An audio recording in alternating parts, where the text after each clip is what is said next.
Student, हमारा ल्हासा की ओर chapter पूरा हो गया था। आपको हमने पूरी व्याख्या के साथ बताया था, आपको समझ आ गया होगा। आज हम उसका अभ्यास कार्य करेंगे, प्रश्न उत्तर करेंगे। पहला प्रश्न है, थोंगला के पहले के आखिरी गांव पहुंचने पर भिखमंगे के वेश में होने के बावजूद लेखक को ठहरने के लिए उचित स्थान मिला, जबकि दूसरी यात्रा के समय भद्रवेश भी उन्हें उचित स्थान नहीं दिला सका, क्यों? जैसे कि आपने पढ़ा था कि थोंगला के पहले के आखिरी गांव पहुंचने पर लेखक भिखमंगे के वेश में होने के बाद भी ठहरने का स्थान पा सके, क्योंकि उनका परिचित कौन था? बौद्ध भिक्षु सुमति था। सुमति की वहाँ के लोगों से जान पहचान थी। और दूसरी यात्रा में लेखक भद्रवेश में था, पर उस गांव में उनको कोई भी नहीं जानता था। उस यात्रा में लेखक शाम के समय वहाँ पहुँचे थे। शाम के समय लोग झंग पीकर होशोहवास हो बैठते हैं। इसके अलावा उनके साथ सुमति भी नहीं था, इसलिए उनको उचित ठहरने का स्थान नहीं मिला। एक झोपड़ी में उन्हें रात बितानी पड़ी। उस समय के नेक्स्ट प्रश्न करेंगे। उस समय के तिब्बत में हथियार कानून न रहने के कारण यात्रियों को किस प्रकार का भय बना रहता था? जैसा हमने पढ़ा था, उस समय तिब्बत में हथियार का कानून न होने के कारण यात्रियों को हमेशा अपनी जान और माल का खतरा बना रहता था।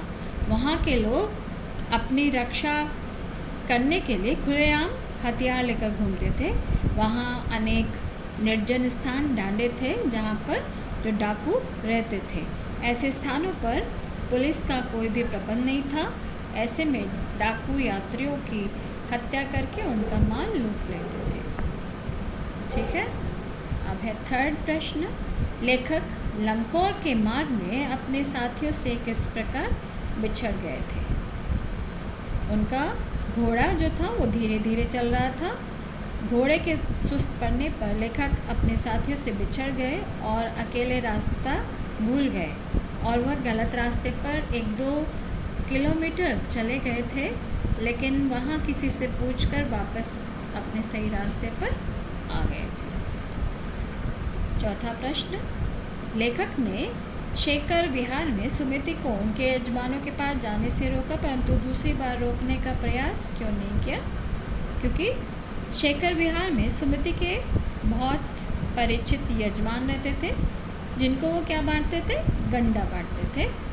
इन गंडों को बांटने में अधिक समय लगता था, इसीलिए लेखक ने सुमति को यजमानों के पास जाने से रोका था। लेकिन दूसरी बार वे एक मंदिर में बुद्ध वचन अनुवाद की 103 पोथियाँ उनको पढ़ने के लिए मिल गई थी।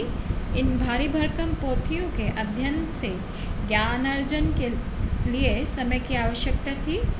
उस समय लेखक उनके अध्ययन में रम चुके थे, और उन्होंने इस बार सुमति को रोकने का प्रयास नहीं किया।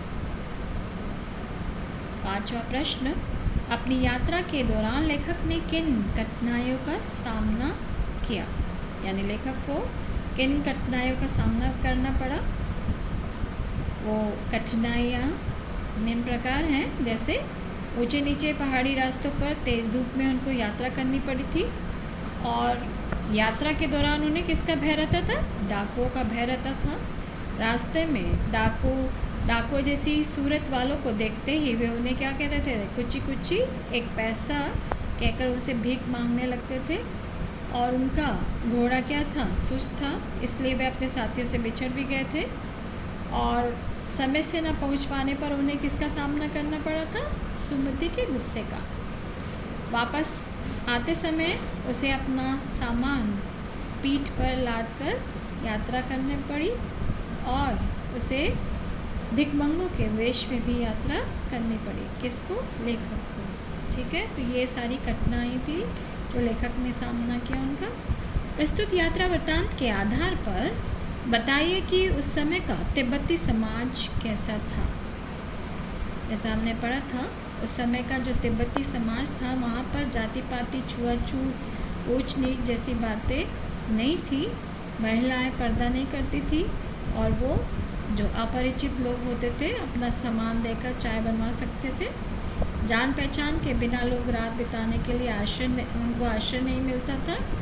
और समाज में मदिरा पान का रिवाज था, यानी लोग बाग जो थे नशीला पदार्थ मतलब झंग पिया करते थे। लोग धार्मिक प्रवृत्ति के तथा अंधविश्वासी थे जो गंडे के नाम पर साधारण कपड़े के टुकड़े पर भी विश्वास कर लेते थे। ठीक है, अब है नेक्स्ट प्रश्न।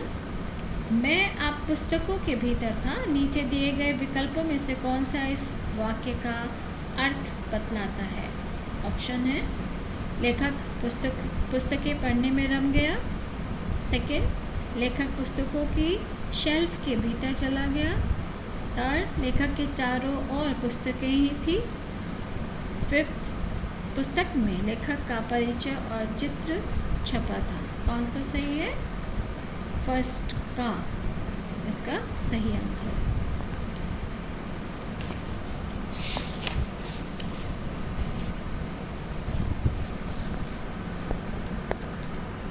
नेक्स्ट देखते हैं प्रश्न। सुमति के यजमान और उनके परिचित लोग लगभग हर गांव में मिले। इस आधार पर आप सुमति के व्यक्तित्व की किन विशेषताओं का चित्रण कर सकते हैं? यानी जो मंगोली भिक्षुक था उसके व्यक्तित्व का विशेषताएं आपको बतानी है। सुमति के यजमान और अन्य परिचित लोग हर गांव में लेखक को मिले। इससे सुमति के व्यक्तित्व की अनेक विशेषताएं प्रकट होती हैं। जैसे वो क्या थे? मिलनसार थे, हंसमुख थे, क्योंकि वो समय समय पर लोगों से मिलते रहते थे। सुमति लोगों के बीच धर्मगुरु के समान हैं, जो उन्हें बोधगया से लाए कपड़े से बने गंडे दिया करते थे। सुमति समय के पाबंद हैं। वे समय पर लेखक के ना पहुंचने पर क्या हो गए थे? गुस्सा हो गए थे। सुमति लालची स्वभाव के हैं। वे यजमानों में बोधगया से लाए कपड़े से बने गंडे समाप्त हो जाने पर साधारण कपड़े का बना गंडा देकर धन प्राप्त करते हैं। सुमति बौद्ध धर्म में आस्था तथा तिब्बत का अच्छा भौगोलिक ज्ञान रखते हैं। वे आतिथ्य सत्कार में कुशल हैं। उन्होंने लेखक का इंतज़ार करते हुए चाय को 3 बार गर्म किया, यानी लेखक का वो इंतज़ार कर रहे थे और उन्हें गर्म चाय पिलाना चाहते थे। तो ये तो उनके व्यक्तित्व की विशेषता थी। प्रश्न 9। हालांकि उस वक्त मेरा वेश ऐसा नहीं था कि उन्हें कुछ भी ख्याल करना चाहिए था। उक्त कथन के अनुसार हमारे आचार व्यवहार के तरीके वेशभूषा के आधार पर तय होते हैं। आपकी समझ से यह उचित है या अनुचित है, बताइए। यानी जो व्यक्तित्व है व्यक्ति का वेशभूषा से जाना जाता है या उसके व्यवहार से जाना जाता है, इसके विषय में आपको लिखना है। सामान्यतः लोगों में धारणा बन गई है कि पहली बार मिलने वाले व्यक्ति का आकलन उसकी वेशभूषा देखकर किया जाता है और उसके विचारों से भी लोग व्यक्ति के कपड़ों को देखकर एक साधारण धारणा बना लेते हैं और उसका मान सम्मान भी वैसे ही करते हैं, जैसा कि लेखक का हुआ। लेखक को इन परिस्थितियों से गुजरना पड़ा था। मेरे विचार से हमारा आचार विचार तथा व्यवहार का तरीका व्यक्ति की वेशभूषा के आधार पर तय नहीं होना चाहिए। यह आवश्यक नहीं कि अच्छे कपड़े पहनने वाला बहुत अच्छा इंसान हो। यदि ऐसा होता तो सफ़ेद पोश नेता भी अच्छे होते। अच्छी वेशभूषा में कुत्सित विचारों वाले लोग भी हो सकते हैं, क्योंकि हमें उनके विषय में नहीं पता होता। तो ये गलत है, हम किसी की वेशभूषा से उसके व्यक्तित्व के विषय में नहीं जा सकते। अब है आपका क्वेश्चन नंबर 10। यात्रा वृत्तांत के आधार पर तिब्बत की भौगोलिक स्थिति का शब्द चित्र प्रस्तुत करें। वहाँ की स्थिति आपके राज्य शहर से किस प्रकार भिन्न है? ये आपको चैप्टर के आधार पर स्वयं करना होगा। वहाँ की भौगोलिक स्थिति के विषय में बताना होगा, फिर उसको कंपेयर करना होगा अपने राज्य से, अपने शहर से। ठीक है, ये वाला प्रश्न आप लोग कर लेंगे। अब है नेक्स्ट, एक और आपके लिए ही है नेक्स्ट वाला भी। आपने भी किसी स्थान की यात्रा अवश्य की होगी। यात्रा के दौरान हुए अनुभवों को लिखकर प्रस्तुत करें, यानी आपने कैसा उसको आपको कैसा अनुभव हुआ, उन अनुभवों को आप अपनी पर्सनल नोटबुक में लिखेंगे इसको, ठीक है। और ये जो क्वेश्चन नंबर 10 है ये आपको फेयर नोटबुक में लिखना है।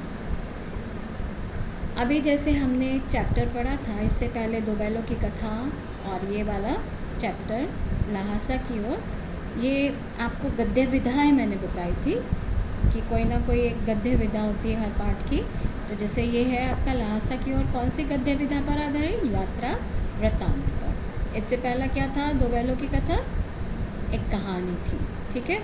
तो इसमें आपकी पाठ्य पुस्तक में जो भी आपके सिलेबस में है पाठ, उनके विषय में आपको बताना है कि वो कौन सी विधा पर आधारित है। जैसे आपके सिलेबस में है दो बैलों की कथा कहानी हो गई, ल्हासा की ओर यात्रा वृत्तांत हो गया, फिर है आपका सांवले सपनों की याद। नेक्स्ट चैप्टर जो होगा वो क्या है? संस्मरण, यानी याद किए हुए संस्मरण, यानी पीछे जो भी यादें हैं उनको एक संस्मरण के रूप में प्रस्तुत करना। फिर है प्रेमचंद के फटे जूते, ये क्या है?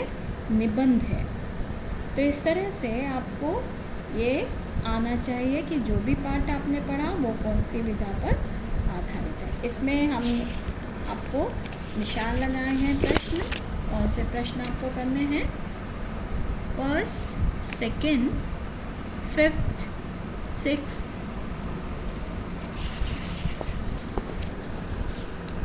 और 10th, ठीक है। और ये 11 वाला आपको अपनी पर्सनल नोटबुक में करना है, ठीक है।